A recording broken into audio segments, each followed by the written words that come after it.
আমাদের বাংলাদেশে ভিসা বিশেষজ্ঞ হিসেবে ক্যারিয়ার গড়ার কোর্সের তৃতীয় মডিউলে আপনাদের সবাইকে স্বাগত জানাচ্ছি। এই মডিউলে আমরা ভিসার কিছু একেবারে মৌলিক কিন্তু খুবই গুরুত্বপূর্ণ ধারণা নিয়ে কথা বলবো। সত্যি বলতে একজন সফল বিশেষজ্ঞ হওয়ার জন্য এই বিষয়গুলোই কিন্তু আপনার ভিত্তি তৈরি করে দেবে। চলুন দেখে নেই এই মডিউলে আমরা ঠিক কি বিষয় কভার করতে যাচ্ছি। আমরা ভিসা ইকোসিস্টেম বোঝা থেকে শুরু করব, এরপর জানব ইন্টেন্ট বা উদ্দেশ্যের সেই গোল্ডেন রুলটা কি।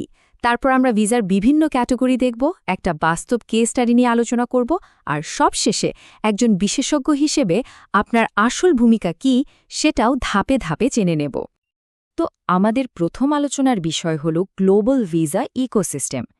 দেখুন, এই পুরো প্রক্রিয়ায় কিন্তু অনেকগুলো পক্ষ জড়িত থাকে, আর একজন এক্সপার্ট হিসেবে কার কি কাজ সেটা পরিষ্কারভাবে জানাটা খুবই জরুরি। এটা জানলে ক্লায়েন্টের প্রত্যাশা নিয়ন্ত্রণ করা অনেক সহজ হয়ে যায়। আর জেনে রাখুন, এই ভূমিকাগুলো বুঝতে ভুল করাটাই কিন্তু ক্লায়েন্টদের কনফিউশনের সবচেয়ে বড় কারণ। এই টেবিলটা ভিসা প্রক্রিয়ার দুটো প্রধান খেলোয়াড়ের মধ্যে পার্থক্যটা খুব সুন্দরভাবে তুলে ধরে। দেখুন, একদিকে আছে দূতাবাস বা কনস্যুলেট, যারা সরকারি সংস্থা।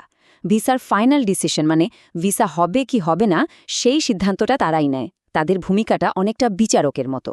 আর অন্যদিকে আছে ভিসা অ্যাপ্লিকেশন সেন্টার বা VACs। এগুলো কিন্তু প্রাইভেট কোম্পানি। এদের কাজ পুরোপুরি অ্যাডমিনিস্ট্রেটিভ, মানে ফর্ম জমা নেওয়া, ডকুমেন্টস কালেক্ট করা, বায়োমেট্রিক নেওয়া, এই পর্যন্তই। ভিসার সিদ্ধান্তে এদের বিন্দুমাত্র কোনো প্রভাব নেই। এই কথাটা ক্লায়েন্টের এক্সপেকটেশন ম্যানেজ করার জন্য যে কতটা জরুরি তা বলে বোঝানো যাবে না। একজন ভিসা বিশেষজ্ঞ হিসেবে আপনার কাজ হল আবেদনকারীর জন্য সবচেয়ে শক্তিশালী কেসটা তৈরি করা। কিন্তু এটা সবসময় মনে রাখতে হবে যে কোনো দেশের সরকারের চূড়ান্ত সিদ্ধান্তকে প্রভাবিত করা সম্ভব না। আচ্ছা, এবার আসা যাক নন ইমিগ্রেন্ট ভিসা অ্যাপ্লিকেশনের সবচেয়ে গুরুত্বপূর্ণ নীতিটার দিকে। এটাকে প্রায় গোল্ডেন রুল বলা হয়, আর সেটা হলো আবেদনকারী যে তার নিজের দেশে ফিরে আসবেন তার যথেষ্ট প্রমাণ দেখানো।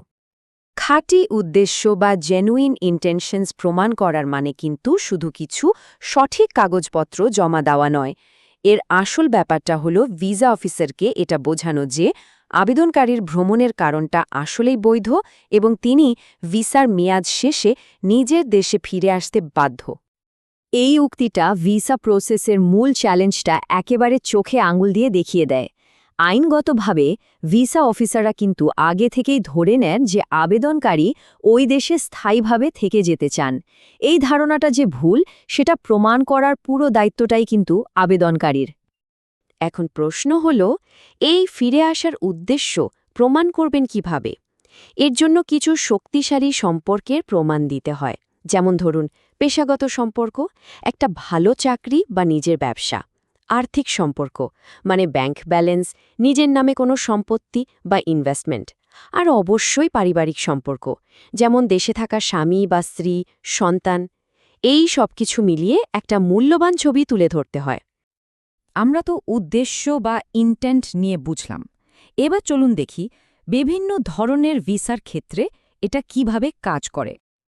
একটা কথা একদম মাথায় গেঁথে নিতে হবে, ভ্রমণের উদ্দেশ্যটাই ঠিক করে দেয় কোন ক্যাটাগরির ভিসার জন্য অ্যাপ্লাই করতে হবে। যদি ভুল ক্যাটাগরিতে আবেদন করা হয় তাহলে আবেদনটা প্রায় নিশ্চিতভাবেই রিজেক্ট হয়ে যাবে, কারণ প্রত্যেক ক্যাটাগরির জন্য প্রয়োজনীয় কাগজপত্র সম্পূর্ণ আলাদা। এই টেবিলটাতে আমরা যদি একটু তাকাই তাহলে 3টা কমন ভিসা ক্যাটাগরির উদাহরণ দেখতে পাবো। যেমন, একজন ট্যুরিস্টের জন্য সবচেয়ে জরুরি হলো হোটেল বুকিং আর যথেষ্ট টাকা থাকার প্রমাণ। একজন ব্যবসায়ীর জন্য দরকার আমন্ত্রণপত্র আর বাণিজ্যিক সম্পর্কের প্রমাণ। আর একজন স্টুডেন্টের জন্য তো অবশ্যই শিক্ষা প্রতিষ্ঠান থেকে ভর্তির চিঠি আর স্পন্সরশিপ প্রমাণ লাগবেই। এই কমন ক্যাটাগরিগুলো তো আছেই, কিন্তু এর বাইরেও আরও অনেক স্পেশালাইজড ভিসা আছে। যেমন ধরুন, ইনভেস্টর ভিসা, NGO কর্মীদের জন্য ভিসা, সাংবাদিকদের জন্য ভিসা, আরও অনেক। এটা থেকেই বোঝা যায় যে এই ফিল্ডটা কতটা বড় আর একজন বিশেষজ্ঞের জন্য নির্দিষ্ট বিষয়ে গভীর জ্ঞান থাকাটা কতটা জরুরি। থিওরি তো অনেক হলো, এবার চলুন একটা বাস্তব উদাহরণ দেখি। এই কনসেপ্টগুলো একটা জটিল অ্যাপ্লিকেশনে কিভাবে একসাথে কাজ করে। আমরা কেস স্টাডি হিসেবে বেছে নিয়েছি বাংলাদেশের ওয়ার্ক পারমিট প্রসেসকে।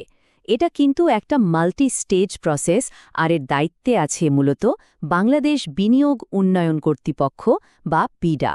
এই প্রক্রিয়ায় একাধিক সরকারি সংস্থাও জড়িত থাকে। সফলভাবে ওয়ার্ক পারমিট পেতে হলে এই 5টা ধাপ কিন্তু একদম অক্ষরে অক্ষরে ফলো করতে হবে। প্রসেসটা শুরু হয় নিয়োগকর্তার জব অ্যাডভার্টাইজমেন্ট দিয়ে। এরপর বিডা থেকে ভিসার সুপারিশ নিতে হয়। তারপর আবেদনকারী দূতাবাসে ভিসার জন্য আবেদন করেন। বাংলাদেশে আসার পর ফাইনাল ওয়ার্ক পারমিট আর সিকিউরিটি ক্লিয়ারেন্সের জন্য আবেদন করতে হয়। প্রত্যেকটা ধাপ একটার সাথে আরেকটা কানেক্টেড। ওয়ার্ক পারমিটের ক্ষেত্রে বিশেষ করে যদি নতুন কোনো কোম্পানি হয়, তাদের জন্য একটা খুব জরুরি শর্ত হল প্রাথমিক বিনিয়োগ হিসেবে কমপক্ষে $50,000 বিদেশ থেকে আনার প্রমাণ দেখানো। এটা আসলে কোম্পানির আর্থিক সক্ষমতা প্রমাণ করে। আমরা ইকোসিস্টেম বুঝলাম, মূলনীতি জানলাম, একটা কেস স্টাডিও দেখলাম। এবার ফোকাসটা নিয়ে আসি আপনার উপর। একজন প্রফেশনাল হিসেবে আপনার ভূমিকাটা কি হবে? তাহলে আসল প্রশ্নটা হলো, এই যে এত এত জটিল প্রক্রিয়া, এর মধ্যে একজন ভিসা এক্সপার্ট হিসেবে আপনার জায়গাটা ঠিক কোথায়? একজন পেশাদার হিসেবে ক্যারিয়ার গড়ার জন্য এই প্রশ্নটা বোঝা খুব জরুরি। একজন ভিসা বিশেষজ্ঞের কাজ কিন্তু শুধু ফর্ম ফিল আপ করা না। তার আসল কাজ হল ক্লায়েন্টের জন্য বাস্তবসম্মত প্রত্যাশা তৈরি করা, প্রমাণের ভিত্তিতে একটা শক্তিশালী কেস বানানো, আর এই জটিল আমলাতান্ত্রিক প্রসেসের মধ্যে দিয়ে তাকে পথ দেখানো।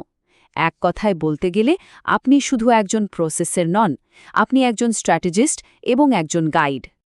সব শেষে এই কথাটা মনে রাখলেই চলবে, আপনার কাজ শুধু ফর্ম পূরণ করা না, আপনার কাজ হল ক্লায়েন্টকে সাহায্য করা যাতে সে প্রমাণসহ একটা বিশ্বাসযোগ্য আর আকর্ষক গল্প বলতে পারে।